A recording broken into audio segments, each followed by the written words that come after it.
ओम श्री लक्ष्मी नारायण जी नमः। सुख सागर 10वां सेकंड 43वां अध्याय। श्याम व बलराम का कुबलिया पीड़ हाथी को मारना। सुखदेव जी ने कहा, जब प्रात समय राजा कंस रंगभूमि में जाकर बैठा और वे सब लोग वहां आकर इकट्ठे हुए, तब श्याम व बलराम जी ग्वाल बालों समेत रंगभूमि के द्वार पर जहाँ कुबलिया पीड़ हाथी झूम रहा था पहुँचे।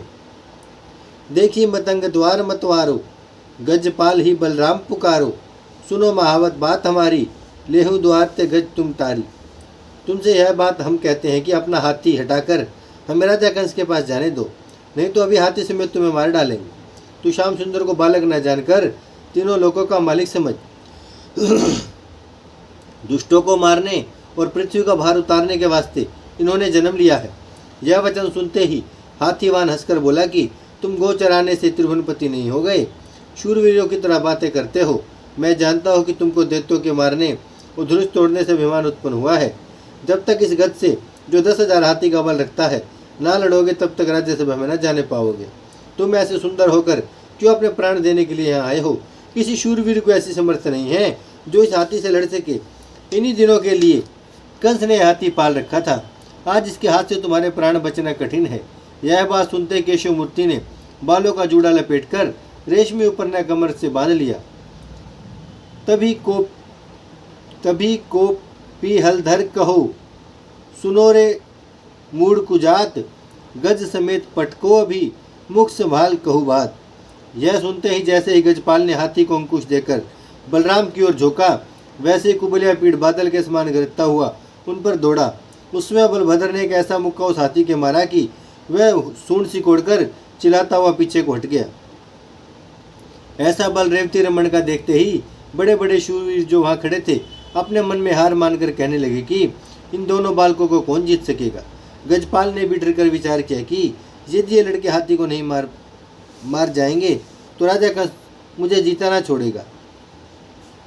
ऐसा समझकर गजपाल ने हाथी को बड़े जोर से अंकुश मारकर श्याम व बलराम की ओर बढ़ाया। जब हाथी ने झपटकर मोहन प्यारे को सूंड में लपेट लिया और पृथ्वी पर पटक कर दोनों हाथों से दबाया, उसमें देवता व ग्वाल बाल व मथुरावासी यह हाल देखकर परमेश्वर से श्याम सुंदर की कुशल मनाने लगे। केशव मूर्ति ने छोटा रूप बनाकर दोनों दांतों के बीच में चले जाने से अपने को बचा लिया और वहां से कूदकर सम्मुख खड़े हो गए। फिर ताल ठोककर हाथी को ललकारा। श्याम सुंदर की यह फुर्ती देखते ही सब छोटे बड़े बेडर होकर हंसने लगे। जब हाथी ललकार सुनकर फिर उनकी ओर दौड़ा, तब वृंदावन निहारी पेट के तले से निकलकर पीछे चले गए और उसकी पूंछ पकड़कर 100 पग तक इस तरह हाथी को पीछे घसीटा जिस तरह गरुड़ जी सर्प को घसीट ले जाते हैं। जब वह हाथी मुरली मनोहर की ओर फिरा, तब बलराम जी ने उसकी पूंछ पकड़कर खींच लिया। फिर दोनों भाई उस हाथी को कभी पूंछ, कभी सूंड, कभी मुक्का मारकर ऐसे खेलने लगे जैसे बिल्ली चूहे को खेल खिलाकर मारती है। जब वह हाथी एक भाई को झपटता, तब दूसरा भाई उसे मुक्का मारकर छिटक जाता था। कभी श्याम व बलराम उसके नीचे, कभी पीछे, कभी दोनों दांतों के बीच में, कभी सामने जाकर मुक्का व तमाचा मारकर अलग हो जाते थे। कभी उसके दोनों दांत पकड़कर पीछे हटा देते और कभी पूंछ पकड़कर खींच ले जाते थे। यद्यपि धावे कोपी के सूंड हिलावत जाए, माखन प्रभु गोपाल सो तदपि ना कछु बसाए। जब वह हाथी दौड़ते दौड़ते और मुक्का तमाचा खाते खाते निर्बल हो गया, तब श्याम सुंदर ने सूंड पकड़कर ऐसा झटका मारा कि हाथी मूर्छित होकर पृथ्वी पर गिर पड़ा। उस समय श्याम सुंदर ने उसकी छाती पर पांव रखकर उसके दोनों दांत उखाड़ लिए और वही दांत उसके मस्तक पर ऐसे मारे कि वह मर गया। तब एक दांत आप लेकर दूसरा बलराम जी को दे दिया। यह हाल देखकर जब हाथीवान और राजा कंस के शूरवीर लड़ने के लिए सम्मुख आए, तब श्याम व बलराम ने उन्हीं दांतों से उनको मार डाला। उस समय देवताओं ने आकाश से दोनों भाइयों पर फूल बरसाए और मथुरावासियों ने प्रसन्न होकर कहा कि कंस धर्मी ने बिना अपराध इन दोनों बालकों के मारने के वास्ते हाथी खड़ा किया था, सो बहुत अच्छा हुआ जो हाथी मारा गया। दुहा जो भूपति मनसा करी, सो कछु है ही नाही, प्रकट कंस के काल है आए मथुरा माही।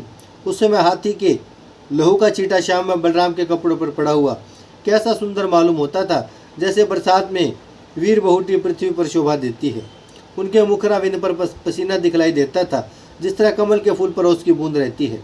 जब श्याम व बलराम हाथी के मारने के उपरांत ग्वाल बालों समेत हंसते हुए धीरे धीरे रंगभूमि के बीच जाकर खड़े हुए तो सभा वालों ने उनको अपनी अपनी इच्छा अनुसार देखा।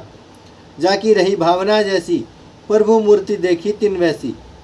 हे परीक्षित, श्री कृष्ण जी ने गीता में अर्जुन से कहा है कि मेरे जिस रूप का ध्यान कोई करे, मैं उसी रूप का दर्शन उसको देता हूँ। सो चाणूर आदि पहलवानों को शाम में बलराम महाशूरवीर दिखलाई दिए। मथुरा की स्त्रियों को कामरूप अति सुंदर देख पड़े। ग्वाल बाल उनके साथियों ने अपना मित्र व भाई बंधु जाना।